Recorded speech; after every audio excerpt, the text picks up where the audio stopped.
kamuti. Kaya inom pa mo, yellow niya color. Yellow niya dahon. No? Okay. Maunay ang mag-introduce sa una sa eskwelahan na ipatanong.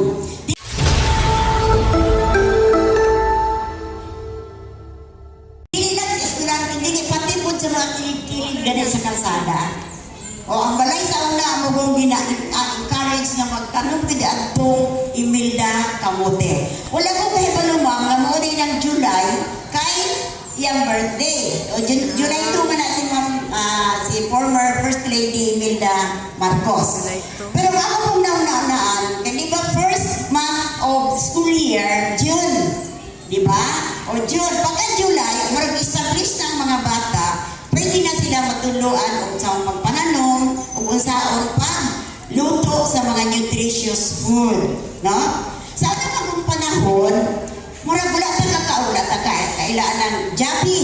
Oh, ingon sila mo ayaw isulti.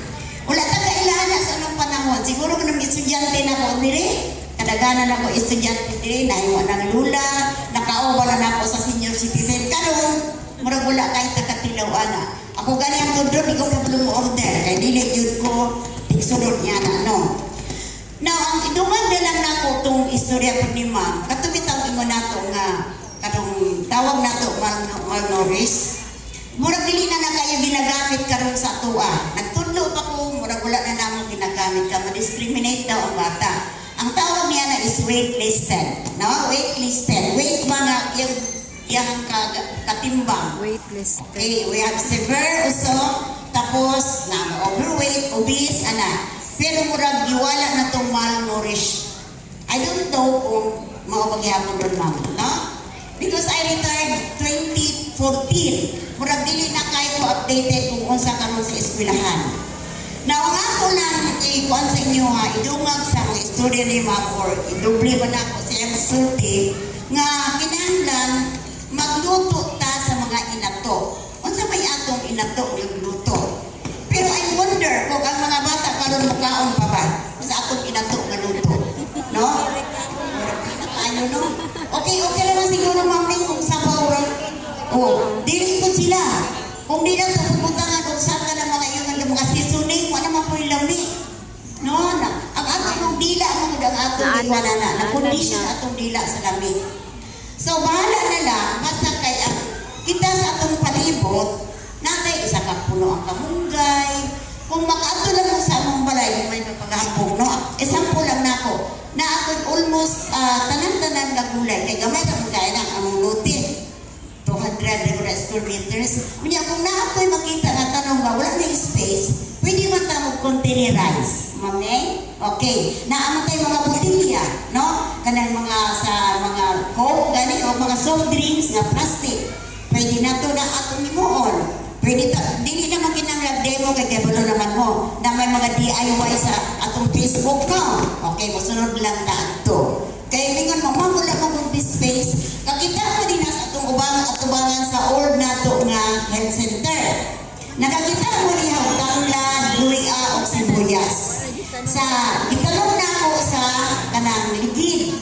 Gikan ang ligid sa eskwelahan, kaya di na nila kinahanglan na problema sila sa ibuta o diri sa atong ladaan na health center.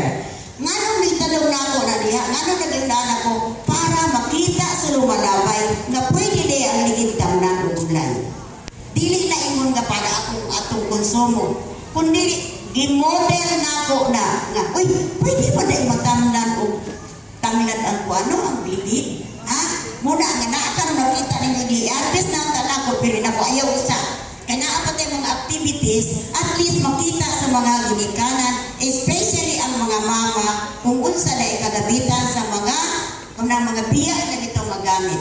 Sa balay luwa, yung ko'y biya ka ng mga butilya, ginatago dyan ako na, ginasako na ko kay maabot ang panahon nga na ikagamitan. So, anaan? Sorry siguro may si Ma'am Ning sunod, kani mga nutritionist na to, then mutanaw ta katinga ni Mama Kapang. Naamon tayo atong kuan ka na gulayan sa barangay, naamon tayo ito no.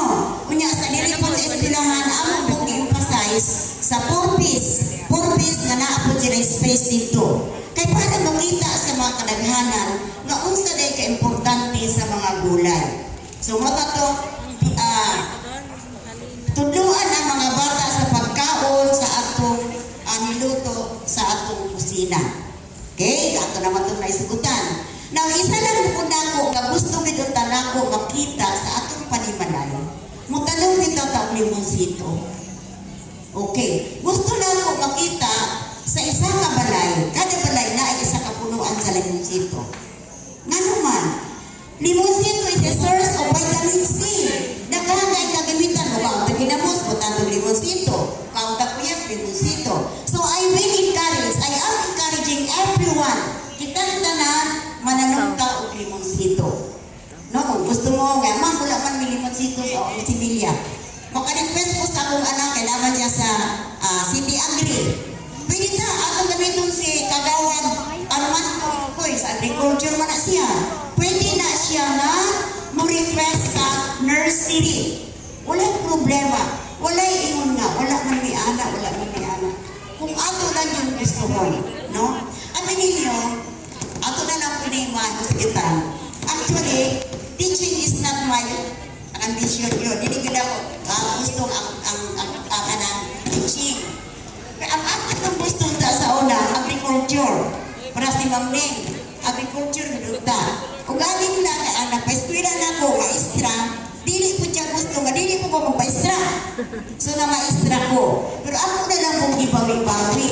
Ako okay lang kung maestra ko. Ang akong mga bata, ako makinika ng mga agriculturist company. No? So, ang mga agriculture na po, farming. So, mga naghihapon nga, na ako sa agriculture. So, actually yun, my ambition was to become an agriculturist. Pero teacher man yun, na teacher man ko, na teacher ko ninyo, no? Miyagi, 1974. I came to Lacson 1974 hanggang na retire ko 2014 for 40 years. Naging teacher ko sa Lacson Elementary School. Now, Lacson Integrated School. Mga